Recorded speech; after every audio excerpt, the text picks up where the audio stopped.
Alright, in this video we're going to look at interpreting the output of an independent samples t-test. So if you remember from the previous video, we were comparing the mean total competency score of males and females, and this competency score was taken before starting their job. So we can see there was 31 males and 39 females in the sample, and the mean for males is slightly less than for females. Their standard deviations are about the same. This table down here is actually our t-test results. But before we know which line to read off of the t-test, because you see there's two lines here, there's this top one and there's the bottom one, we need to know whether or not we should assume that the variances are equal or not assume the variances are equal. And we do this with Levene's test for equality of variances here. We're given an F statistic and then we're given a significance value. And what this test is doing, the null hypothesis is that the variances of the two groups are approximately equal. That means that the distribution of competency scores for males is similar in shape to the distribution of competency scores for females. And the alternate hypothesis says that the two distributions are significantly different in shape. So we evaluate that using the significance value. And we do this the same that we would do all hypotheses tests. We're comparing it to our level of significance.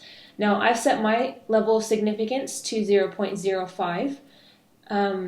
You can choose 0.05 or 0.01 depending on what your significance level is.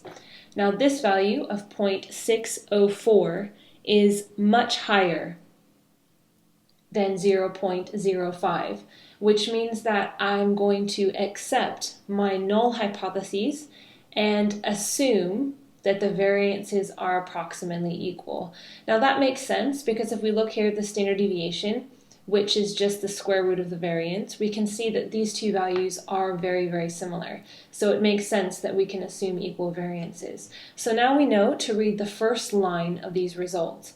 We can see our t statistic is minus 0.838, 68 degrees of freedom, and our significance value is 0.405. Now our significance value, we compare this again to our level of significance, which is 0.05.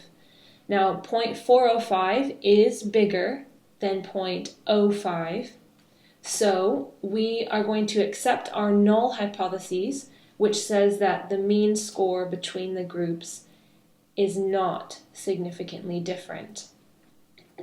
Now if we look over here, we are given a mean difference. Now this is obtained by taking the first mean, which is for the males, and subtracting the second mean, which is for the females. So if we have 40.94 minus 43.69, that gives us minus 2.757. Lastly, we're given a confidence interval. I've left mine at 95% because my level of significance is 0.05. And we're given a lower bound and an upper bound. Now this confidence interval is for the mean difference. So that means it's a confidence interval for this value here. So I can be 95% confident that the actual difference of the mean competency for males and females is between -9 and 3. That means that sometimes the men will have a smaller competency score than women, and then there's also a chance that the men could have a higher competency score, which is why we cannot say that there's a significant difference, because there's a chance it can go either way.